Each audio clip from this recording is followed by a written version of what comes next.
தேவ சமூகத்துக்கு வந்திருக்கிறோம். எதுக்கு தெரியுமா? ஆண்டவரோட சமூகத்துல நித்திய மகிழ்ச்சி இருக்கு, பேரின்பம் இருக்குன்னு தாவீது ராஜா சொல்றார். நமக்கு அது கிடைக்குதா? வர்ஷிப் டைம்ல எத்தனை பேருக்கு சந்தோஷம் கிடைச்சது? எத்தனை பேர் ஆண்டவர் இருதயத்தை நிரப்பினார்? அதே போலதான் இந்த இடத்துல இருந்து, பலிபீடத்துல இருந்து வருகிற வார்த்தையும் உங்களை திடப்படுத்தும், உங்க இருதயத்தை ஸ்திரப்படுத்தும், உங்களுக்கு ஆறுதல் கொடுக்கும், உங்களுக்கு பலன் கொடுக்கும். இதுக்குதான் இந்த இடத்துக்கு நம்ம வரோம். ஆனா நம்ம வசனத்தை எப்படி கேட்கணுமா? விசுவாசத்தோட கேட்கணும், நம்பிக்கையோட கேட்கணும். இப்படி கேட்டாதான் இந்த ஆளுங்க மாதிரி நம்ம ஏமாற மாட்டோம். போகும்போது பிரயோஜனத்தோட வெளியே போவோம். நமக்கு ஆண்டவர் பெரிய காரியத்தை செய்து வெளியே அனுப்புவார். இப்ப அதிசயம் வேணும், அற்புதம் வேணும், என் வாழ்க்கையில நல்லது நடக்கணும், ஏதோ ஒரு நல்ல காரியம் நடக்கணும். அப்படித்தானே எல்லாரும் இங்க வந்திருக்கீங்க. நடக்குமா நடக்காதா? பேசுவாரா பேச மாட்டார் ஆண்டவர்? கண்டிப்பா பேசுவார். ஆனா ஆண்டவர் பேசும்போது இங்க இருந்து வர்ற வார்த்தையும் உங்ககிட்ட இருக்கிற விசுவாசமும் கலக்கணும். இது ரெண்டும் கலந்துருச்சுன்னா ஈஸியா அதிசயம் நடக்கும், ஈஸியா அற்புதம் நடக்கும். உங்களுக்கு என்ன எதிர்பார்ப்பு இருக்கோ அதை ஆண்டவர் அப்படியே கொடுத்து அனுப்புவார். ஹல்லேலூயா. ஒரு நிமிஷம் எல்லாரும் கண்ணுல மூடுவோமா? உங்க இருதயத்துல கைய வச்சுக்கோங்க. உங்க இருதயத்துல கைய வச்சுட்டு சொல்லுங்க, ஏசப்பா, எனக்கு விசுவாசம் குறைவுள்ளதா இருக்குமானால் இந்த வேளை நிறைவான விசுவாசம் எனக்கு வெளிப்படட்டும் ஆண்டவரே. விசுவாசத்தின் ஆவியினால என்ன நிரப்புங்க ஆண்டவரே. விசுவாசத்தின் ஆவியினால என்ன நிரப்புங்க ஆண்டவரே. வார்த்தையை நான் கேட்கும் போது விசுவாசத்தோட அதை பெற்றுக்கொண்டு நான் திரும்பி போக எனக்கு உதவி செய்யுங்கப்பா. அப்பா பிதாவே, இந்த வேளையிலும் ஒவ்வொருவருடைய ஜெபத்தையும் நீங்க கேட்டதுக்காக நன்றி ஆண்டவரே. இந்த காலை வேளையில கர்த்தாவே நீர் வெளிப்படும் அப்பா. அடியாளை மறைத்து நீங்க வெளிப்படுங்க ஆண்டவரே. ஆண்டவரே, கேட்கிற ஒவ்வொரு செவிகளும் ஆண்டவரே இந்த வேளையில் திறக்கப்படுவதாக ஆண்டவரே. கர்த்தாவே, இருதயத்துல வார்த்தை பொரியப்படட்டும், எழுதப்படட்டும் ஆண்டவரே. எந்த வார்த்தை கர்த்தாவே ஒவ்வொன்றும் எந்தெந்த இருதயத்துல கிரியை செய்ய வேண்டும் அதை கிரியை செய்து நீங்க அனுப்புங்கப்பா. நீங்களே பொறுப்பெடுத்துக் கொள்ளுங்க. இயேசுவின் நாமத்துல கெஞ்சுகிறேன் பிதாவே, ஆமென், ஆமென். சங்கீதம் 32ஆம் அதிகாரம் 8ஆம் வசனம் யாருக்காவது தெரியுமா? நான் உனக்கு போதித்து நீ நடக்க வேண்டிய வழியை உனக்கு காட்டுவேன், உன்மேல் என் கண்ணை வைத்து உனக்கு ஆலோசனை சொல்லுவேன். உன்மேல் என் கண்ணை வைத்து உனக்கு ஆலோசனை சொல்லுவேன். இது யார் சொல்றது? ஆண்டவர் உங்களையும் என்னையும் பார்த்து சொல்றாரு, எம்மா உன் மேல என் கண்ணை வச்சு நான் உனக்கு ஆலோசனை சொல்லுவேன். நான் பேசுற கர்த்தர், ஆலோசனை கொடுக்கிற கர்த்தர். நீ ஆலோசனை வேணும்னு எங்கெங்கயோ ஓடலாம், ஆனா வேஸ்ட். ஏன் தெரியுமா? நான் உனக்கு ஆலோசனை கொடுக்கிற கர்த்தர். இன்னைக்கு ஃபர்ஸ்ட் நம்ம கண்ணும் ஆண்டவரோட கண்ணும் இணையும் போது, என்னுடைய கண்ணும் என்னோட நேசரோட கண்ணும் இணையும் போது, என் நேசர் கிட்ட இருந்து ஃபர்ஸ்ட் எனக்கு என்ன கிடைக்கும் அப்படின்னு பாத்தீங்கன்னா ஆலோசனை வெளிப்படும். என்ன வெளிப்படும்? சொல்லுங்க சத்தமா. ஆலோசனைனா என்னது? அட்வைஸ், கவுன்சில், அட்வைஸ் வரும். சில வேளையில் நம்ம என்ன செய்யணும் நமக்கு தெரியாம இருக்கலாம், நம்ம எப்படி போகணும் தெரியாம இருக்கலாம், சிக்கல் ரொம்ப பயங்கரமா இருக்கலாம் நம்ம குடும்பத்துல, இல்லைன்னா அடுத்த ஸ்டெப் நான் என்ன எடுத்து வைக்கணும் தெரியாம திகைச்சு முழிச்சிட்டு இருக்கலாம். இப்படிப்பட்ட நேரத்துல என்னுடைய கண் என் நேசருடைய கண்ணை பார்க்குமானால் என்ன வரும்? அங்கிருந்து ஆலோசனை வெளிப்படும். எனக்கு ஒரு நிமிஷம் யோசித்து பாருங்களேன். பிரச்சனை நேரத்துல, போராட்ட நேரத்துல, கண்ணீர் நேரத்துல, இல்லைன்னா ரொம்ப அடுத்தது என்ன செய்யணும் தெரியாம தவிச்சிட்டு இருக்க நேரத்துல நீங்க எல்லாம் என்ன பண்றீங்க? ஆண்டவரோட ஆலோசனைக்கு நேரா ஓடுறீங்களா? இல்ல உட்கார்ந்து சும்மா புலம்பிக்கிட்டே இருக்கீங்களா? இல்ல முறுமுறுக்குறீங்களா? என்ன செய்றீங்க? ஒரு நிமிஷம் யோசித்து பாப்போமா? ஆனா ஆண்டவர், திரும்பியும் சொல்றேன், ஜீவனுள்ள தேவன். நம்ம கல்லையோ மண்ணையோ வணங்கல, அவர் ஆலோசனை கொடுக்கிற தேவன். சில வேளைகளை பாத்தீங்கன்னா ஞாயிற்றுக்கிழமை இங்க அப்படியே வெறுமையா அழுதுட்டு வந்திருப்போம், இந்த இடத்துல இருந்து ஆலோசனை வெளிப்படும். எத்தனை பேருக்கு அந்த மாதிரி கிடைச்சிருக்கு? இந்த இடத்துல இருந்து ஆலோசனை வெளிப்படும். சில வேளையில பாத்தீங்கன்னா யூடியூப் அப்படியே திறப்போம், இல்லைன்னா டிவி சேனல் அப்படியே திறந்து ஏதோ ஒரு சேனல் பார்ப்போம். கிச்சன்ல தான் இருப்போம், ஆனா அந்த வார்த்தையும் வசனமும் நமக்காகவே பேசுற மாதிரி இருக்கும். எத்தனை பேர் அந்த மாதிரி அனுபவிச்சிருக்கீங்க? சில வேளையில ஒரு பாட்டு, ஏதோ ஒரு பிரேயருக்கு இங்க வந்திருப்போம், ஒரு பாட்டு பாடினோன்னு இருதயம் அப்படியே ஒட்டையும், கண்ணுல இருந்து கண்ணீர் வந்துட்டே இருக்கும், அழுதுட்டே இருப்போம். ஏன் அழுறோம் நமக்கே தெரியாது, ஒரு பாட்டு தான், ஆனா வார்த்தை நம்மளோட பேசிக்கிட்டே இருக்கும். எத்தனை பேருக்கு அந்த அனுபவம் இருக்கு? அல்லேலூயா. இதுதாங்க ஆலோசனை. தேவ சமூகத்தில் நம்ம என்ன நிலையில வந்திருக்கிறோமோ அந்த நிலையில ஆண்டவர் நம்மளோட பேசுவார். ஒருத்தர் இருந்தார் வேதத்துல, ஒரு பெரிய தீர்க்கதரிசி, சின்ன தீர்க்கதரிசி எல்லாம் கிடையாது, இவர் பெரிய தீர்க்கதரிசி, எலியா அவர் பேர். இவர் ஆண்டவரோட அற்புதம் அடையாளம் அவர் செஞ்சதை எல்லாத்தையும் பார்த்தவருங்க. நல்லா கவனிங்க, எல்லாத்தையும் பார்த்தவர். ஆனா இவருக்கும் ஒரு பாயிண்ட் வந்துச்சு, என்ன தெரியுமா? அடுத்தது என்ன செய்யணும் தெரியாத ஒரு நிலை வந்துச்சு. இவரு ஒரு செத்த பிள்ளைய கொண்டு வந்து ஒரு அம்மா கையில குடுக்குது. யோ, என் பிள்ளை செத்து போச்சியா அப்படின்னு சொல்லி கையில வந்து கொடுத்த உடனே என்ன தெரியுமா செஞ்சாரு? இந்த பிள்ளைய தூக்கிட்டு மாடிக்கு போயிட்டு அவரோட ரூம்ல உட்காந்து ஜோம் பண்ணாரு. ஜீவனை வாங்கி உயிரோட அந்த பிள்ளைய கொண்டு வந்து திருப்பி அதே அம்மா கையில கொடுத்துட்டாரு. அவ்வளவு பெரிய தீர்க்கதரிசி ஜோம் பண்றாரு, ஆண்டவரே மழை பெய்ய கூடாது நிறுத்துங்க அப்படின்னு. மழை நின்றுச்சு. திரும்ப ஜோம் பண்றாரு, ஆண்டவரே மழையை கட்டளையிடுங்க ஆண்டவரே, திரும்ப மழை வரட்டும் சொல்லி ஜோம் பண்ணாரு. மழை வந்துச்சு. பலிபீடத்துல கொண்டு வந்து எல்லாம் அடிக்க வச்சிருக்காங்க. இப்ப ஜெபிக்கிறாரு, ஆண்டவரே இந்த பலியெல்லாம் சுட்டெரிக்கணும், வானத்துல அக்கினியை இறக்கும் ஆண்டவரே ஜெபிச்சார். அக்கினி இறங்கிச்சு, எல்லாத்தையும் சுட்டெரிச்சிட்டு போயிருச்சு, சாம்பல் ஆயிருச்சு எல்லாமே. இதெல்லாம் யார் பார்த்தது? யார் கண் கூட பார்த்தது இந்த அதிசயத்தெல்லாம்? எலியா. யார் செஞ்சது? எலியா. இவ்வளவு பெரிய பவர்ஃபுல் மேன், பயங்கரமான பராக்கிரமசாலியா கர்த்தருக்காக எழும்பி கிரியை செய்த மனுஷன். ஆனா ஒரு இடத்துல ஒரு அம்மா, நம்மள மாதிரி ஒரு அம்மா, ஒரு பொம்பளை குடுகுடுன்னு பின்னால ஓடி வருது. எதுக்கு தெரியுமா? ஏய் எலியா, உன்னை சாகடிக்காம நான் விட மாட்டேன். இப்ப இந்த எலியா என்ன செஞ்சாரு தெரியுமா? என்ன செஞ்சாரு? 1 ராஜாக்கள் 19ஆம் அதிகாரம் 4ஆம் வசனத்தை வாசிக்கிறேன். அவன் வனாந்திரத்துல ஒரு நாள் பிரயாணம் போய் ஒரு சூறை செடியின் கீழ் உட்கார்ந்து, இயேசுவே ஆண்டவரே நான் சாக வேண்டும் என்று கோரி, போதும் கர்த்தாவே என் ஆத்மாவை எடுத்துக்கோங்க. இந்த உலகத்துல எங்க அப்பா அம்மா எங்க தாத்தா பாட்டி இவங்களெல்லாம் விட நான் நல்லவெல்லாம் கிடையாது, என் ஜீவனை எடுத்துருங்கன்னு சொல்லிட்டு ஜோம் பண்றாரு. என்ன பண்ணாராம்? ஜோம் பண்றதுல 2 வார்த்தை தான் ரொம்ப மெயினான வார்த்தையில ஜோம் பண்ணார். நம்மள மாதிரியே எலியாவை பற்றி அதுதான் யாக்கோபு 6ஆம் அதிகாரம் 5ஆம் அதிகாரம் 16ஆம் வசனத்துல சொல்லியிருக்கோம். அவரும் நம்மள போல பாடுள்ள மனுஷன் தான் எலியா. யாரா? இங்க யாருக்காவது பாடு இல்லாம இருக்கா? கஷ்டம் இல்லாம இருந்தா கை தூக்குங்க. என்னங்க எல்லாருக்கும் இருக்கா கஷ்டம்? அப்படியா? எல்லாருக்கும் இருக்கா? வசனம் சொல்லுது நம்மளை போல பாடுள்ள மனுஷன் எலியா, அவர் கருத்தாய் ஜெபித்தார் அப்படின்னு இருக்கும். இங்க கூட அவர் கருத்தாய் தான் ஜெபிக்கிறார். என்ன ஜெபிக்கிறாராம்? கருத்தா, ஆண்டவரே போதும் ஆண்டவரே என் ஜீவனை எடுத்துக்கோங்க ஆண்டவரே. நம்ம கூட சில வேளையில இந்த மாதிரி ஜெபிப்போம், அப்படிதானே? முடியல ஆண்டவரே, இதுக்கு மேல என்னால தாங்க முடியாது, பலன் இல்ல. ஜெபிக்கிறோம்ல, ஒரு ஃப்ரஸ்ட்ரேஷன் ஸ்டேட், ஒரு அப்செட் ஆகி கடைசி நிலையில போய் எத்தனை முறை இந்த மாதிரி ஜெபிச்சிருக்கோம். இந்த எலியா தீர்க்கதரிசி தான், ஆண்டவரை ரொம்ப அதிகமா ருசிச்சவர். ஆனாலும் ஒரு நாள் வந்துச்சு, போதும் ஆண்டவரே, போதும் ஆண்டவரே. இப்படி சொல்லும் போது ஆண்டவர் அப்படியே விட்டுருவாருன்னு நினைக்கிறீங்க?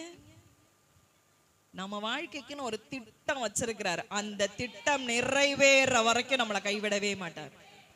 எலியாக்கு ஒரு பிளான் வச்சிருந்தார். எலியா, உன் லைஃப்ல நீ இப்படி எல்லாம் இருக்கணும்னு சொல்லிதான் ஏன் தரிசனம், நான் உன் மேல வச்சிருக்கிறதான தரிசனம். ஆனா இன்னைக்கு நீ வந்து எப்படி ஜோம் பண்ணிட்டு இருக்க? என் ஆத்மாவை எடுத்துக்கோங்க, நான் செத்து போறேன் ஆண்டவரே போதும் அப்படின்னு சொல்லி நீ ஜோம் பண்ற. ஆனா உன் ஜெபத்தை நான் கேட்டிருந்தேன்னா என் தரிசனம் வெளிப்படாது, என் தரிசனம் நிறைவேறாது. அதனால இந்த ஜெபத்தை நான் கேட்கல, தள்ளிடுறேன். அதுக்கு பதில் தேவதூதர்கள் அனுப்பி உனக்கு ஒரு பலனை கொடுக்கிறேன்னு சொல்லி ஆண்டவர் அவனுக்கு சாப்பிடுறதுக்கு சாப்பாடெல்லாம் கொடுத்து அனுப்புறார். சில வேளையில நம்மளோட ஜெபத்தையும் ஆண்டவர் கேட்க மாட்டார். அப்ப நம்ம யோசிக்கணும், ஆண்டவர் இந்த ஜெபத்துக்கு பதில் கொடுக்கலன்னா இன்னும் ஏதோ ஒன்னு சம்திங் பெஸ்டா எனக்காக வச்சிருக்கிறார். அப்படிதான் வச்சிருந்தார் எலியாக்கு. எலியாவோட வாழ்க்கையில அந்த டைம்ல அவனுக்கு தேவைப்பட்டது என்ன தெரியுமாங்க? தனிமையில இருக்கான், சூறை செடி கீழே சாகுற நிலைமையில இருக்கான். அவனுக்கு தேவைப்பட்டது ஒரே ஒரு ஆலோசனை. நான் என்ன செய்யணும்? அந்த அம்மா என்ன விரட்டுது, சாகடிச்சுட்டா பரவாயில்ல, இல்ல நானாவே செத்து போயிட்டாலும் பரவாயில்ல. இங்க ரெண்டுமே நடக்கல, ரெண்டுமே நடக்கல. ஆனா நம்முடைய ஆண்டவர் எவ்வளவு நல்லவர் தெரியுமா? அவர் என்ன தெரியுமா செஞ்சாராம்? எலியா சோர்ந்து போய் ஒரு இடத்துல இருக்கும்போது அவங்கிட்ட வந்து ஒரே ஒரு கேள்வி கேட்கிறார். ஒரே ஒரு கேள்வி. இன்னைக்கு ஆவியானவர் உங்களை பார்த்தோம் அதே கேள்விதான் கேட்கிறார். என்ன கேள்வி தெரியுமா? 9ஆம் வசனத்தை நான் உங்களுக்காக வாசிக்கிறேன். அங்கே எலியா ஒரு கெபிக்குள்ள போய் தங்கினான். இங்கே கர்த்தருடைய வார்த்தை அவனுக்கு உண்டாகி, எலியாவே, இங்கே உனக்கு என்ன காரியம்? நல்லா கவனிங்க. தூதர் இவனை எழுப்பிட்டான், சாப்பாடு கொடுத்துட்டார், கொஞ்சம் எனர்ஜி வந்துருச்சு. இப்ப போய் ஒரு குகைக்குள்ள உட்கார்ந்துருக்கான். ஆண்டவர் இப்ப அவனை பார்த்து ஒரு கேள்வி கேட்கிறாரு. இங்கே உனக்கு என்ன காரியம்? இன்னைக்கு ஆவியானவர் உங்களையும் என்னையும் பார்த்த அதே கேள்வி கேட்கிறார். மகளே, இங்கே உனக்கு என்ன காரியம்? அவன் என்ன தெரியுமா பதில் சொன்னான்? அடுத்த வசனம் நான் வாசிக்கிறேன், பெரிய வசனம், 10ஆம் வசனம். சேனைகளின் தேவனாகிய கர்த்தருக்கு நான் வெகு பக்தி வைராக்கியம் உள்ளவனாய் இருந்தேன். இப்ப என்ன பண்றாங்க? என்ன கொன்று போடுவதற்காக பின்னால எல்லாரும் ஓடி வராங்க. யாருமே இங்க இல்ல, நான் மட்டும்தான் இருக்கிறேன். என் பிராணனையும் என் உயிரையும் வாங்குறதுக்கு எல்லாரும் தேடிட்டு இருக்காங்கன்னு சொல்லி பெரிய கதை மாதிரி சொல்றாங்க. ஆனா அவன் சொன்ன ஒரு வார்த்தை, ஃபர்ஸ்ட் வார்த்தை என்ன தெரியுமா? நான் வெகு பக்தி வைராக்கியம் உள்ளவனாய் இருக்கிறேன். இன்னைக்கு ஆண்டவர் உங்களை பார்த்துட்டு, அம்மா உனக்கு என்னமா காரியம் அப்படின்னு கேட்டா, நீங்க தைரியமா ஆண்டவருக்கு முகத்துக்கு முகம் பார்த்து, கண்ணுக்கு கண் பார்த்து உங்களால சொல்ல முடியுமா? ஆண்டவரே, நான் பக்தி வைராக்கியமா உங்களுக்காக வாழ்ந்துட்டு இருக்கேன் அப்படின்னு சொல்ல முடியுமா? எலியா சொன்னது போல நம்ம எல்லாருக்கும் பதில் வேணும், ஆலோசனை வேணும். அவர் ஆலோசனையில் ஆச்சரியமானவர், செயல்களில் மகத்துவமானவர், இப்படிலாம் வசனம் சொல்லுது. அவர் ஆலோசனை ரொம்ப அருமையா இருக்கும், தாவீது சொல்றார். ஆனா உங்களை பார்த்து, அம்மா உனக்கு என்னம்மா காரியம், ஏன் சோகமா இருக்க அப்படின்னு கேட்டாருன்னா, கதையெல்லாம் சொல்றது ஓகே, நிறைய கதை சொன்னான், என்ன விரட்டுறாங்க, என்ன கொல்ல பாக்குறாங்க, கஷ்டத்தெல்லாம் சொல்றது ஓகே. அதுக்கு முன்னால அவன் ஒரு வார்த்தை சொன்னான், நான் வெகு பக்தி வைராக்கியம் உள்ளவன். இன்னைக்கு ஆண்டவர் உங்களை பார்த்து ஆலோசனை கொடுக்கறதுக்கு கூப்பிடுவாரு. அம்மா ரேச்சல், அம்மா எஸ்தர், அம்மா இங்க வாம்மா, உனக்கு என்னம்மா காரியம்னு கேட்பாரு. அப்போ உங்களுடைய இருதயத்துல இருந்து திறந்து, அப்பா நான் ரொம்ப பக்தி வைராக்கியமா உங்களுக்காக இருக்கிறேன் ஆண்டவரே. ஒரு நாளைக்கு எனக்கு 24 மணி நேரத்துல இத்தனை நிமிஷம் நான் உங்க பாதத்துல விழுந்து கிடந்து ஜெபிக்கிறேன் ஆண்டவரே. இவ்வளோ வசனம் எனக்கு வாக்கு தத்தம் கொடுத்துருக்கீங்க. டெய்லி நான் இவ்வளோ நேரம் நான் வேதத்தை வாசிக்கிறேன் ஆண்டவரே. எல்லா ஜெபத்துக்கும் இங்க வந்துடுறேன் ஆண்டவரே. உங்க சமூகத்துல விழுந்து கிடக்கிறேன் ஆண்டவரே. நான் உங்களுக்காகவே பக்தி வைராக்கியமா வாழ்ற ஆண்டவரேன்னு எத்தனை பேரால சொல்ல முடியும்? ஆனா எல்லாருக்கும் என்ன வேணும்? ஆலோசனை வேணும். வசனம் சொல்லுகிறது, ஆண்டவர் சொல்றாரு, உன்மேல் என் கண்ணை வைத்து உனக்கு ஆலோசனை சொல்லுவேமா. ஆனா நீ பக்தி வைராக்கியமா இருக்கியா? உனக்கு என்ன காரியம் நான் வந்து கேட்பமா, நீ சொல்லு, உன் பிரச்சனையெல்லாம் சொல்லு. பட் அதுக்கு முன்னால பக்தி வைராக்கியமா இருக்கீங்களா? இன்னைக்கு ஆண்டவர் உங்களை பார்த்தாதான் கேட்கிறார். ஜெபத்துல உண்மை உண்டா? தனி ஜெபத்துல எவ்வளவு நேரம் ஒரு நாளைக்கு என்னுடைய கண்ணும் என் நேசருடைய கண்ணும் சேர்ந்து இருக்கு? எவ்வளவு நேரம் நான் வார்த்தையை உட்கார்ந்து படிச்சு தியானம் பண்றேன்? ஒரு நாள்ல இருந்தோம்ல, ரட்சிப்பு புதுசா வந்த புதுசுல நம்ம இருந்தோமே, எவ்வளவு ஆண்டவரை நேசிச்சோம். 2 மாசம் ஓடிருச்சு. இந்த 60 நாள் 2 மாசத்துல பக்தி வைராக்கியமா இருந்தோமா? ஆலோசனை வேணும்னா ஃபர்ஸ்ட் என்ன செய்யணும்? பக்தி வைராக்கியமா இருக்கணும். இவன் இப்படியெல்லாம் இருந்ததுனாலதான் இதே கேள்வி ஆண்டவர், அவன் திரும்பியும் ஆண்டவர் அவன் முகத்தை பாக்குறாரு. சோர்வு மாறல. அவனோட சோர்வை மாறவே இல்லை. என்னடா இது, திருப்பியும் அவன் இவ்வளோ நம்ம தைரியப்படுத்துறோம், சாப்பாடு கொடுக்குறோம், தேவதூதனை வச்சோம், தட்டி கொடுக்குறோம், இன்னும் அவனோட சோர்வை மாறலையே, இன்னும் அவன் துக்கமா தானே இருக்கிறான். ஆண்டவர் அப்படியே விடலைங்க, திரும்பியும் அதே கேள்வியை கேட்கிறார் 13ஆம் வசனத்துல. எலியாவே, இங்கே உனக்கு என்ன காரியம்? தேவ சமூகத்துல உட்கார்ந்துட்டே இருந்தீங்கன்னா உங்க முகத்தை அவர் பார்த்துட்டே இருப்பாருங்க. நீங்க உண்மையா இருந்தீங்கன்னா அவர் உண்மையா இருப்பார். அவர் மாறாதவர். அவர் நேற்றும் இன்றும் என்றும் மாறாதவர். எலியாவின் தேவன் நம்முடைய தேவன். அப்ப எலியாவுக்கு செஞ்சாருன்னா சொல்லுங்க, எனக்கும் செய்வார். தைரியமா சொல்லுங்க, எனக்கும் செய்வார். இப்ப உங்களை பார்த்து ஆண்டவர் 2வது தடவை ஒரு கேள்வி கேட்கிறார். மகளே, இங்கே உனக்கு என்ன காரியம்? என் ஜெப வீட்டுக்கு நீ வந்திருக்கல, உனக்கு என்ன காரியமா? 2வது தடவை அவன் பேச்சு மாத்தினானா? அவர் கேட்ட கேள்வி ஒரே கேள்விதாங்க. 2வது தடவையும் அதே கேள்விதான் கேட்டாரு. திரும்பியும் அவன் பேச்ச மாத்தல, அதே பதில் தான் சொல்றான். வாசிக்கிறேன் 14ஆம் வசனம். சேனைகளின் தேவனாகிய கர்த்தருக்காக வெகு பக்தி வைராக்கியமா இருந்தேன். ஆண்டவர் எத்தனை தடவை நம்ம சோர்வா இருக்கும் போது வந்து வந்து வந்து கேட்டாலும் அவனோட பதில் ஒரே பதில் தான், நான் பக்தி வைராக்கியம் உள்ளவனா இருக்கிற ஆண்டவரே. நீங்க எத்தனை தடவை சோர்வா வந்தாலும் ஆண்டவர் உங்களை பார்த்து அதே கேள்விதான் கேட்டுக்கிட்டே இருப்பாரு. அம்மா, உனக்கு என்னம்மா காரியம்? நீங்க புலம்புறதுக்கு முன்னாடி இந்த பதில் ஃபர்ஸ்ட் உங்களுக்கு இருக்கா அப்படின்னு கேட்டுக்கணும், நினைச்சுக்கணும். இன்னைக்கு ஒரு நிமிஷம் உங்களை நீங்களே அலசி ஆராய்ச்சி பாப்பீங்களா? பக்தி எப்படி இருக்கு? பக்தினா என்னது? சங்கீதம் 4ஆம் அதிகாரத்துல சொல்லுவாரு, பக்தி உள்ளவனை கர்த்தர் தமக்காக தெரிந்து கொண்டாராம். எலியாவை அவருக்காக தெரிந்து கொண்டார். இன்னைக்கு நீங்க எல்லாம் பக்தியோட வந்திருக்கிறீங்க. அப்ப உங்களை எல்லாம் யார் தெரிந்து கொண்டது? சொல்லுங்களேன், வாயை திறந்து. யார் உங்களை எல்லாம் தெரிந்து கொண்டது? பாஸ்டர் உங்களை தெரிந்து கொண்டார்? பாஸ்டர் அம்மா உங்களை தெரிந்து கொண்டாங்களா? கிடையாது. அழைத்தவர் அவர், தெரிந்து கொண்டவர் அவர், தாயின் கருவில வேறி பிரித்தவர் அவர். ஆனால் உங்களை மேய்ப்பதற்காக. நீங்க ட்ராக் மாறிடக்கூடாது.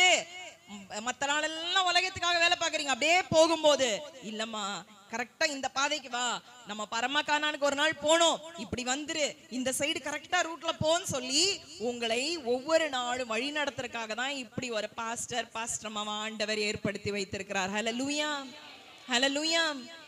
சரி, இப்ப எலியாவை ஆண்டவர் விட்டாரா, ஆலோசனை கொடுத்தாரா? அழகான ஆலோசனை கொடுக்கிறார். என்ன தெரியுமா ஆண்டவர் ஆலோசனை கொடுத்தார்? வசனம் சொல்லுகிறது. 15ஆம் வசனத்தை நான் வாசிக்கிறேன்.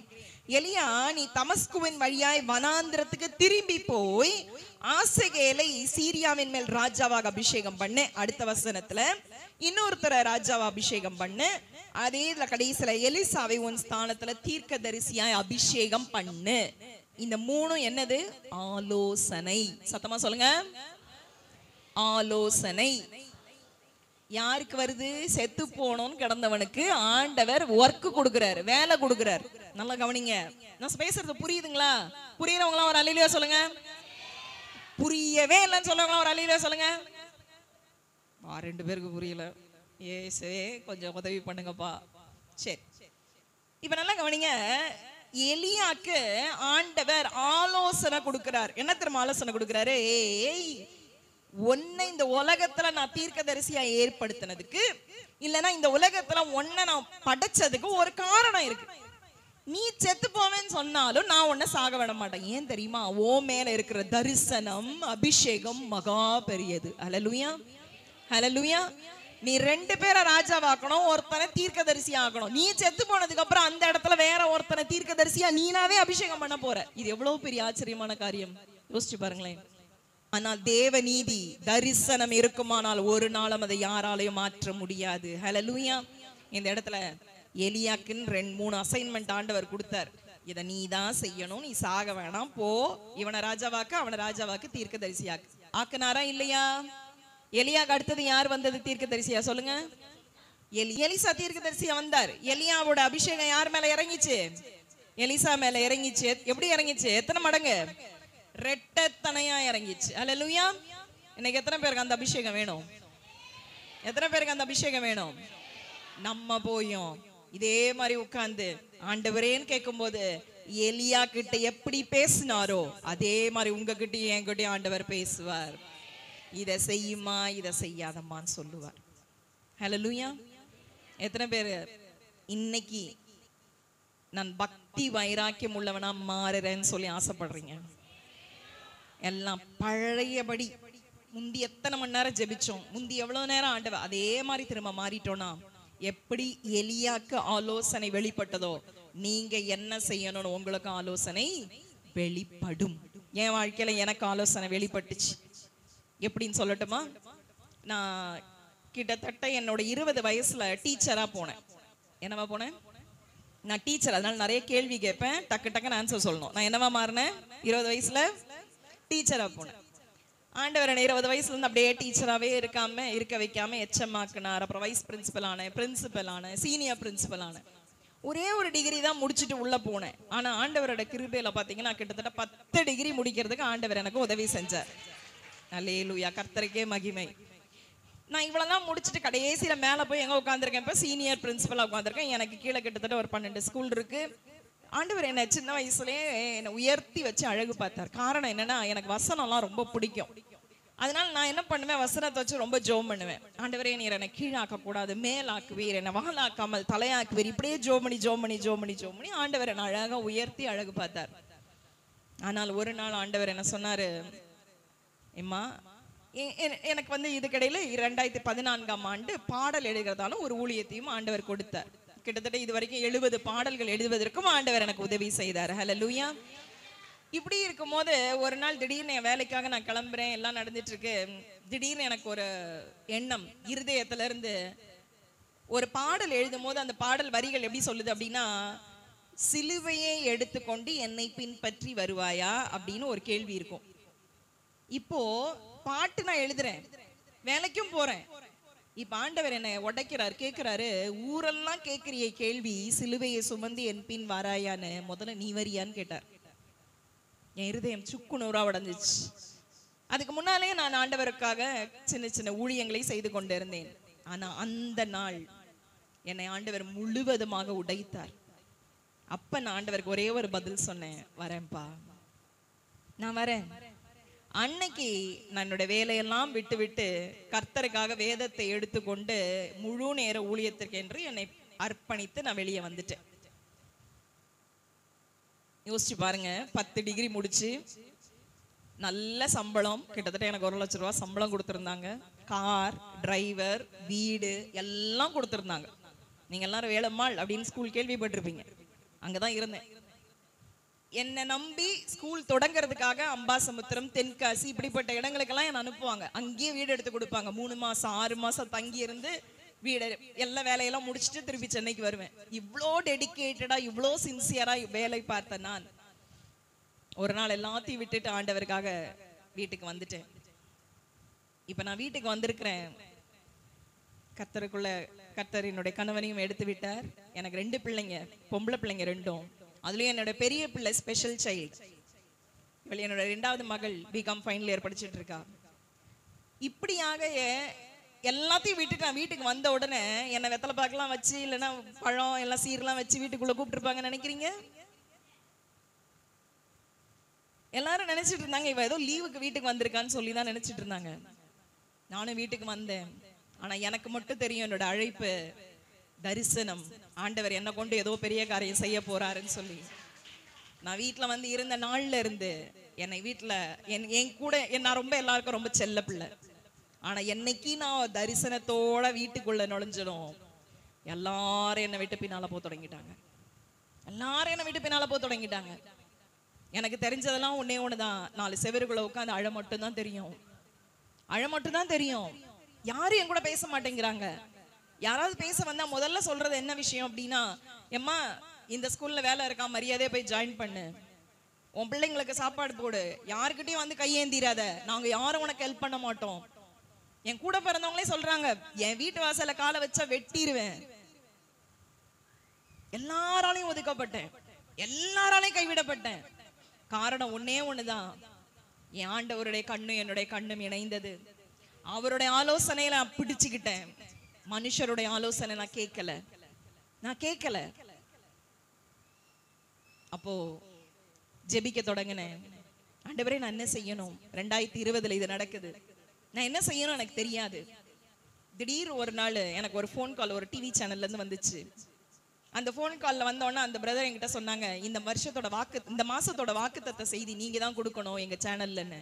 எனக்கு அவர் யாருன்னு தெரியாது, முன்ன பின்ன பார்த்ததில்ல. அதை விட பெரிய விஷயம், எனக்கு செய்தி கொடுக்கறதுனா என்னன்னே தெரியாது. நான் பைபிள் காலேஜ் படிக்கல, தியாலஜி தெரியாது. பைபிள்லாம் சும்மா பேருக்கு எப்படி நீங்க எல்லாம் வேலைக்கு போயிட்டு அப்படி கொஞ்சம் கொஞ்சம் படிச்சுட்டு போறீங்க, இப்படிதான் நானும் படிச்சுட்டு போனேன். இப்படிதான் வந்து சபையில எனக்கு இதுதான் தெரியும். ஆனா என்ன வச்சு பிரசங்கம் பண்ண சொல்றாங்க, 1 மணி நேரம் பேசணும்னாரு. நான் அவர்கிட்ட பேசிட்டு இருக்கும்போது ஜெபிக்கிற, ஆண்டவரே இது என்னால முடியுமா? எனக்கு உள்ள இருந்து ஒரு சத்தம், உனக்கு இருக்கிற இந்த பலத்தோட போ. அந்த பலத்தோட முதல் நாள் என்னோட செய்தியை கொடுத்தேன். அன்னையில இருந்து அதே பலத்தோட இன்னைக்கு வரைக்கும் ஓடிக்கிட்டு இருக்க. ஆண்டவர் கிருபை செய்தார். தரிசனத்தை ஆண்டவர் கொடுத்துட்டாருன்னா மனுஷரோட ஆலோசனை நமக்கு பெருசா தெரியாது, பரத்துல இருந்து வருகிற ஆலோசனை நமக்கு பலன் கொடுக்கும். அந்த ஆலோசனை கிடைச்சா போதும், கர்த்தர் எங்க வாசலை திறக்கணுமோ அந்த வாசலை திறப்பார். ஹல்லேலூயா. இப்ப மே மாசம் வரைக்கும் டோட்டலா லைனா நான் புக்கா இருக்கேன். சாங் ரெக்கார்டிங் ஸ்டார்ட் பண்ணியிருக்கேன். இதெல்லாம் யார் கொடுத்தது? யாரோட ஆலோசனை? கர்த்தருடைய ஆலோசனை. அப்ப எனக்கு கொடுத்த வசனமும் ஏசாயா 42:16 தான் ஆண்டவர் எனக்கு கொடுத்தாரு. நான் உட்கார்ந்து அழும்போது இந்த வசனத்தை தான் எனக்கு கொடுத்தாரு. குருடனை அவன் அறியாத வழியில நடத்துவேன், தெரியாத பாதையில கொண்டு போய் நடத்துவேன். அவன் முன்னால இருக்க இருளை நான் வெளிச்சமாக்குவேன், அவன் முன்னால இருக்க கோணலை நான் செவ்வையாக்குவேன். இதெல்லாம் செஞ்சுட்டு சும்மா இருக்க மாட்டேன், நான் அவனை கைவிடாதிருப்பேன்னு சொன்னாரு. என்ன அன்னைக்கு கைவிடாத நேசர் இன்னைக்கு வரைக்கும் கைவிடாமல் நடத்தி கொண்டு இருக்கிறார். ஹல்லேலூயா, ஹல்லேலூயா. ஆனா நான் என் கண்ணு என்ன தெரியுமா பண்ணணும்? நம்ம என்னுடைய கண்ணை ஆண்டவரோட கண்ணோட இணைக்கணும். நான் எப்படி தெரியுமா அப்பெல்லாம் ஜெபிப்பேன், இப்பயும் அப்படிதான். எப்படி ஜெபிப்பேன் தெரியுமா? அப்பா நான் குருடி வந்திருக்கேன், எப்படி சொல்லுவேன்? வசனம் அதெல்லாம் சொல்லுது, குருடனே அவன் தெரியாது. அப்ப நான் எப்படி ஜெபிப்பேன்? அப்பா ஜாஸ்லின் குருடி வந்திருக்கேன், என் கையை பிடிச்சுக்கோங்க, என்ன நடத்துங்க ஆண்டவரே. இப்படி ஜெபிக்க ஜெபிக்க ஆலோசனை வெளிப்பட்டது. நான் 26ஆம் தேதி பாத்தீங்கன்னா ஒரு பெரிய ரிட்ரீட் சென்டர், அங்க போய் 1 மணி நேரம் கிட்டத்தட்ட 300 பேர் அசம்பிளா இருந்தாங்க. அப்படி ஒரு அபிஷேகம், அப்படி ஒரு நாள், அப்படி ஒரு ஆண்டவருடைய சமூகத்துல ஒவ்வொரு நாளும் என்னை நிரப்பி கொண்டு வந்து கொண்டே இருக்கிறார். ஹல்லேலூயா, ஹல்லேலூயா. அவருடைய ஆலோசனை எப்படி இருக்கும்? ஆச்சரியமா இருக்கும். இப்போ யாரெல்லாம் என்ன தூர தள்ளினாங்களோ இப்ப சீக்கிரட்டா வராங்க. எப்படி வராங்க? ஏன்னா பகிரங்கமா வர முடியாது, ஏன்னா அன்னைக்கு எல்லாம் கூட்டி கூட்டி பேசினாங்க என்ன பத்தி.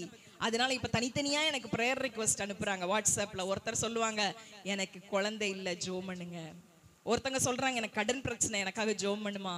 இன்னொருத்தங்க சொல்லுவாங்க, வீட்டுல ஒரே பிரச்சனை, என் பொண்டாட்டி தொல்லை தாங்க முடியல, நீ அவளுக்கு கவுன்சிலிங் கூட. ஆனா நான் சொன்னேன்னு சொல்லாத. இப்படியாக சீக்கிரட்டா நிறைய மெசேஜஸ் எனக்கு வந்து கொண்டே இருக்குது. ஹல்லேலூயா. உலகத்தில் இருக்கிறவனினும், சொல்லுங்க எல்லாரும் சத்தமா சொல்லுங்க, எனக்குள் இருக்கிறவர் பெரியவர், பெரிய காரியங்கள் அவர் செய்வார், செய்து கொண்டே இருக்கிறார். அதனால முதல் பாயிண்ட், என் கண்ணு என் நேசரின் கண்ணோட பார்க்கும்போது அங்க இருந்து ஆலோசனை வெளிப்படும். எல்லாம் சத்தமா சொல்லுங்க, ஆலோசனை வரும், ஆலோசனை வரும். எனக்கு ஆலோசனை தருவார், எனக்கு ஆலோசனை தந்து நடத்துவார், எனக்கு ஆண்டவரே ஆலோசனை கொடுத்து நடத்துவார். எல்லாம் ஒரு நிமிஷம் கண்ண மூடி அப்படியே இருதயத்துல கை வச்சு ஜெபம் பண்ணுங்க. ஏசப்பா எனக்கு ஆலோசனை கொடுங்க. சொல்லுங்க, வாயை திறந்து சொல்லுங்க, வாயை திறந்து சொல்லுங்க. அப்பா எனக்கு ஆலோசனை கொடுங்கப்பா. என் கண்ணு உங்களை மட்டும் பார்க்கட்டும்பா, என் கண்ணு உங்களை மட்டும் பார்க்கட்டும்பா, உங்களை மட்டும் பார்க்கட்டும் ஆண்டவரே. என் பிரச்சனையில, என் போராட்டத்துல, என் வேதனையில, என் கண்ணீரின் பள்ளத்தாக்குல, எல்லாவற்றிலும் மனுஷரை பார்க்காமல் என் கண்ணை நேசருடைய கண்ணை மாத்திரம் பார்க்கட்டும் ஆண்டவரே. என் மேல கண்ணை வச்சு எனக்கு ஆலோசனை கொடுத்து என்னை நடத்துகிற தேவனுக்கு ஸ்தோத்திரம், ஸ்தோத்திரம், ஸ்தோத்திரம். கர்த்தாவே ஜெபத்தை கேட்டதற்காக நன்றி ஆண்டவரே, இயேசுவின் நாமத்துல ஆமென். சத்தமா சொல்லுங்க ஆமென், ஹல்லேலூயா. இரண்டாவது ஒரு காரியத்தை பார்ப்போம். முதலாவது, கண்ணும் கண்ணும் ஆண்டவரோட இணைஞ்சா என்ன வரும்?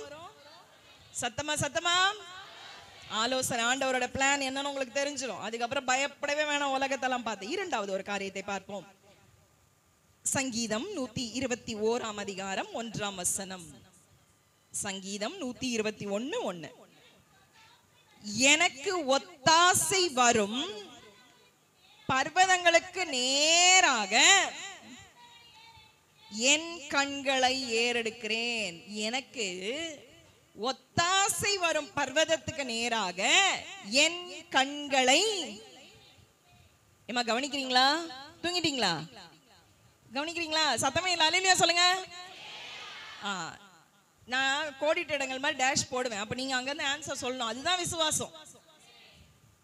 சரி, எனக்கு ஒத்தாசை வரும் பர்வதத்துக்கு நேரா என் கண்ணை நான் ஏறெடுக்கிறேன்னு சொல்றாரு.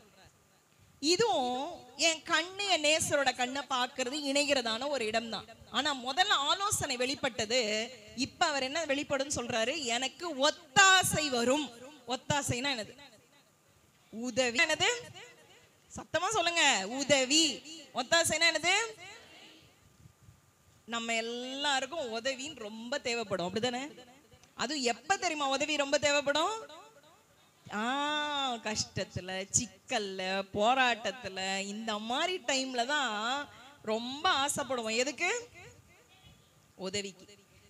எத்தனை பேர் கஷ்டத்துல உதவிக்கெல்லாம் மனுஷனை தேடி தேடி ஓடி இருக்கீங்க? சொல்லுங்க பார்க்கலாம். சும்மா கை தூக்குங்க. நான் கூட நிறைய ஓடி இருக்கேங்க. கப்சாலாம் விடாதீங்க. அப்படியே நீங்க யாருமே மனுஷனே பார்க்க மாட்டீங்க. அப்படியே உதவி வேணும்னு அப்படியே ரூமை மூடிட்டு கதவை சாத்திட்டு, ஏசப்பா எனக்கு உதவி செய்யுங்க, உதவி செய்யுங்க, 10,000 ரூபாய் வேணும் உதவி, அப்படியே கேட்டீங்க?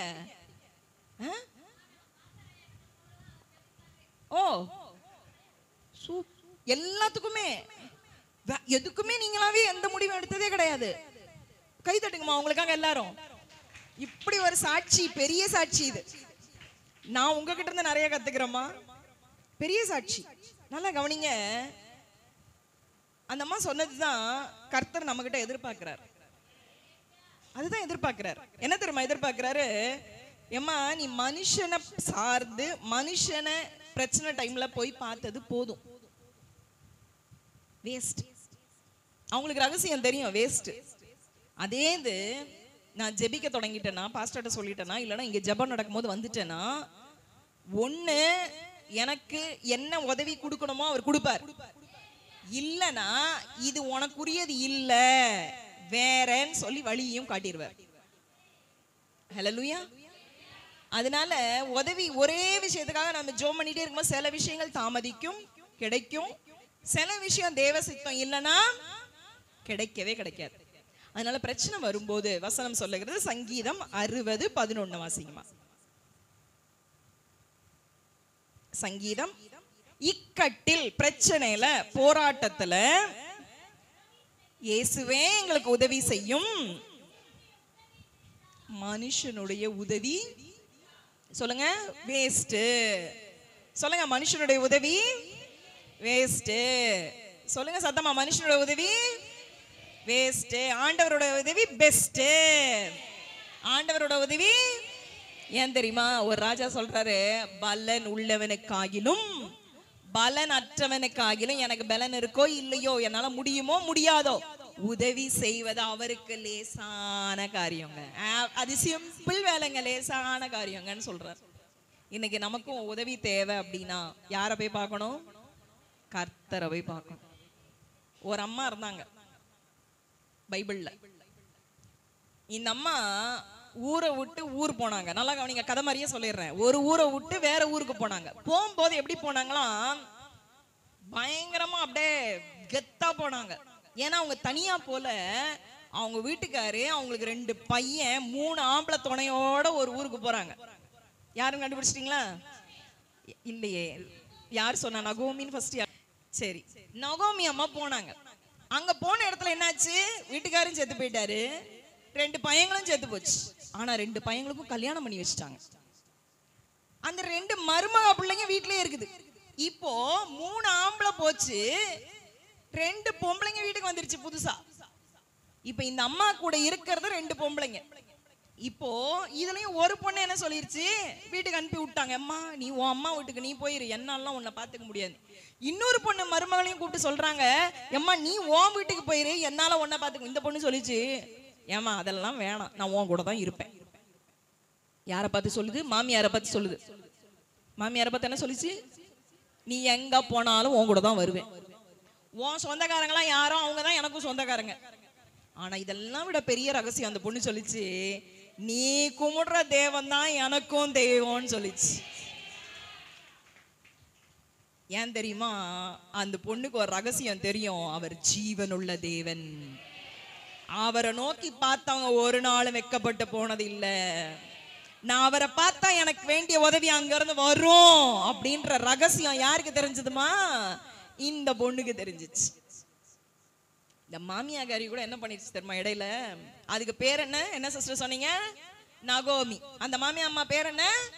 நகோமி. இந்த அம்மா கூட ஊர்க்காரங்க எல்லாம் இப்படி இந்த பொண்ணை கூட்டிட்டு உள்ள வரும்போது சொல்றாங்க, என்னமோ பேசிக்கிறாங்க. ஏய், இந்த அம்மா என்ன திருப்பி இந்த ஊருக்கு வந்துருச்சு, போகும்போது ஆம்பளைங்களோட போச்சு, இப்ப ஏதோ புதுசா ஒரு பொண்ணை கூட்டிட்டு வருது, வயசு பொண்ணு, அழகா இருக்குதே பொண்ணு, இப்படி எல்லாம் ஊர்க்காரங்க பேசுறாங்க.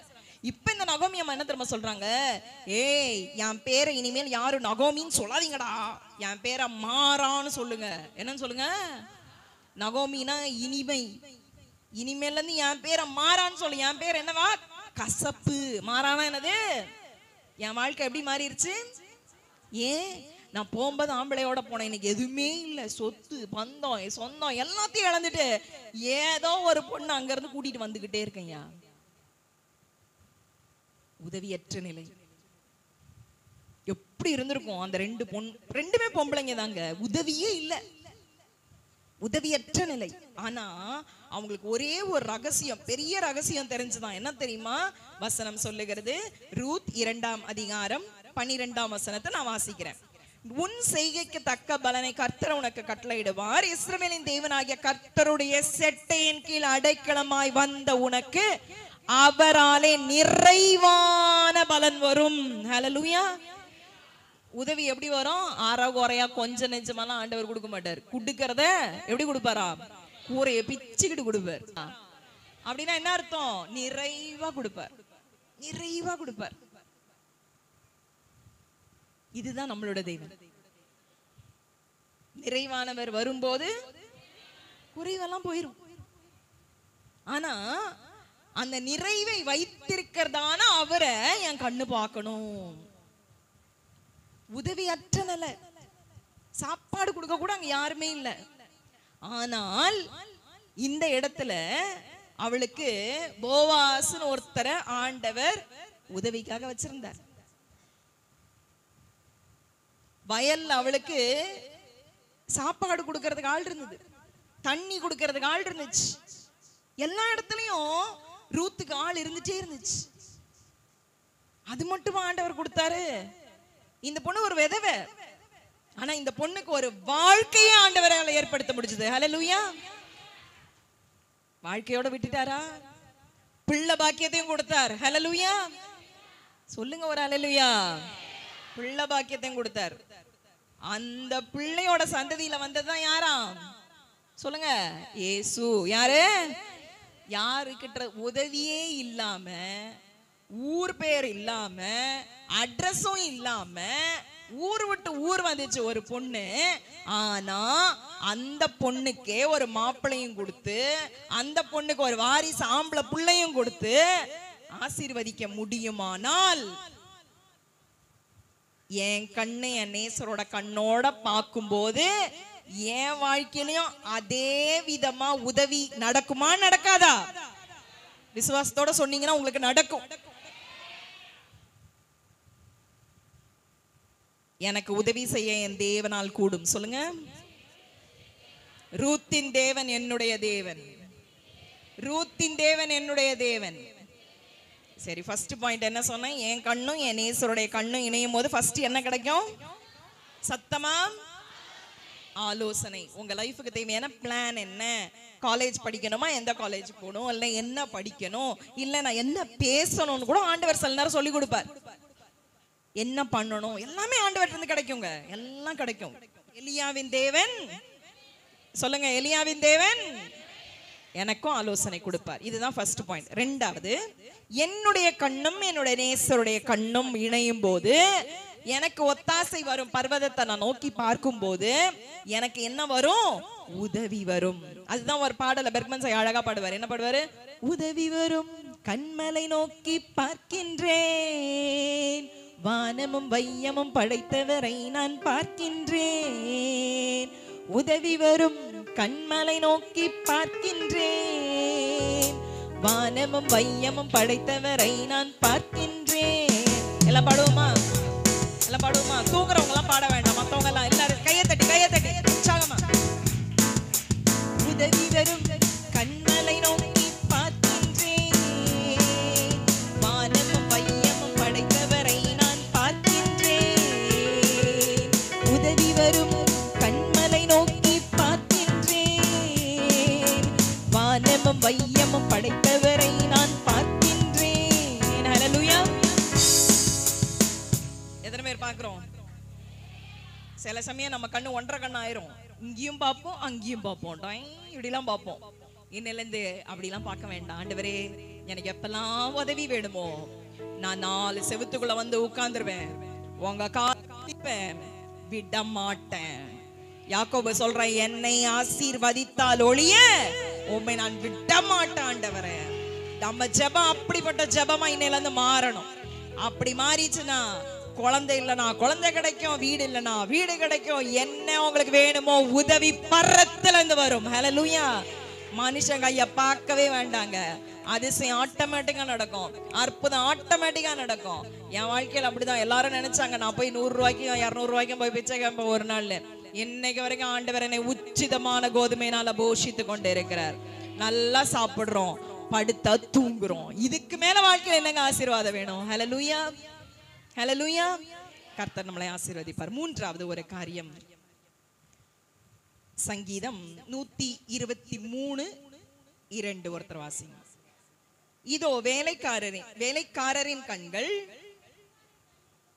எஜமானோட கையே பார்த்துட்டு இருக்கோம். வேலைக்காரி அம்மா கண்ணு எஜமாட்டியோட கண்ணையே பார்த்துட்டு இருக்கு.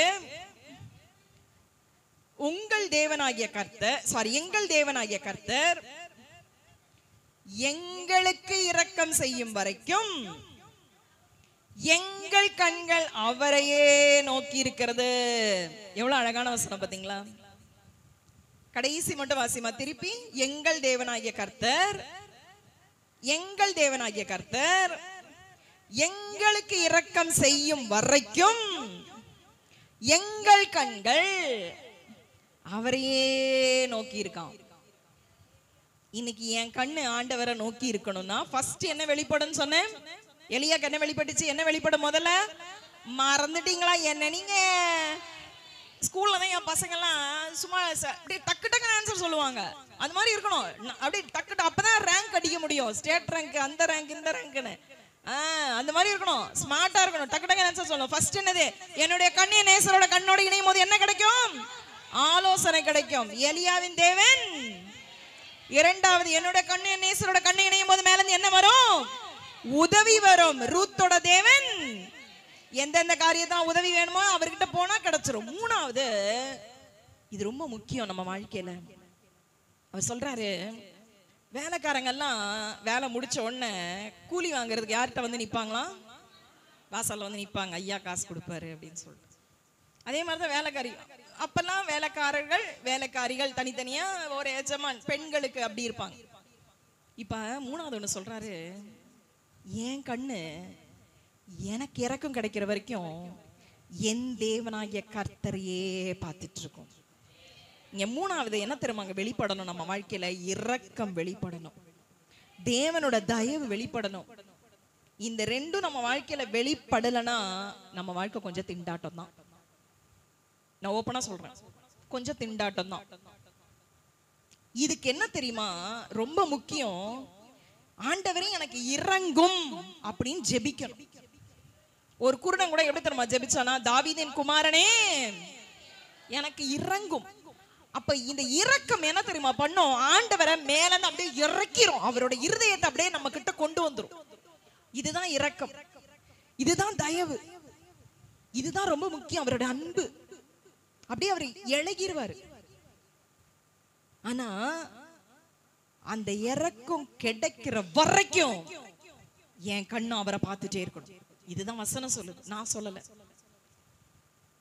என் கர்த்தர் எனக்கு இறங்குற வரைக்கும் என் கண்ணு அவரையே பார்த்துட்டு இருக்கணுங்க. இந்த இரக்கம் வெளிப்பட்டுருச்சுன்னு வச்சுக்கோங்களேன், சுத்தி இருக்கிறவங்க எல்லாம் மூக்கு மேல கைய வச்சு நம்மள பார்ப்பாங்க. எப்படி பார்ப்பாங்க? ஆனா இரக்கம் சீக்கிரத்துல வெளிப்படும் நினைக்கிறீங்க? வெளிப்படாது. ஏன் தெரியுமா? ஆண்டவர் சில காரியங்களை நம்ம கிட்ட எதிர்பார்ப்பார். நம்ம வீட்டிலேயே எடுத்துக்கோங்களேன், நம்ம பிள்ளைக்கு இதை பெஸ்டா ஒண்ணு செய்யணும்னு ஒரு சைக்கிள் வாங்கி கொடுக்கணும்னு ஆசைப்பட்டா கூட அந்த பிள்ளையை கூப்பிட்டு என்ன சொல்லுவோம்? நீ நல்ல மார்க் எடுத்துட்டு வா, நான் வாங்கி தரேன். சில கண்டிஷன் போடுவோம். உண்மையா? டெய்லி தோசை சுட்டு கொடுப்போம். ஆனா திடீர்னு வந்து அம்மா எனக்கு இன்னைக்கு குலோப் ஜாமுன் செஞ்சு கொடுமா, அந்த துணியெல்லாம் கிடக்குது பாரு, அதெல்லாம் மடிச்சு வை. ஏதாவது ஒண்ணு நம்ம கண்ணில் அப்பதான் ஏதாவது ஒண்ணு மாட்டோம். பிள்ளைக்கு செஞ்சிருக்கீங்களா இல்லையா? நான் செஞ்சிருக்கேங்க, செய்வோம். அப்படித்தானே? திடீர்னு ஒண்ணு ஒரு கொக்கி ஒண்ணு போட்டுட்டு அப்புறம் கொடுக்குறேன்னு சொல்லுவோம். இதே மாதிரிதாங்க நம்மளுடைய ஆண்டவரும். ஆனா அவரு நம்ம கிட்ட டிப்ஸ், உங்ககிட்ட இருந்து ஏதோ ஒண்ணு எதிர்பார்த்தெல்லாம் செய்ய மாட்டார்.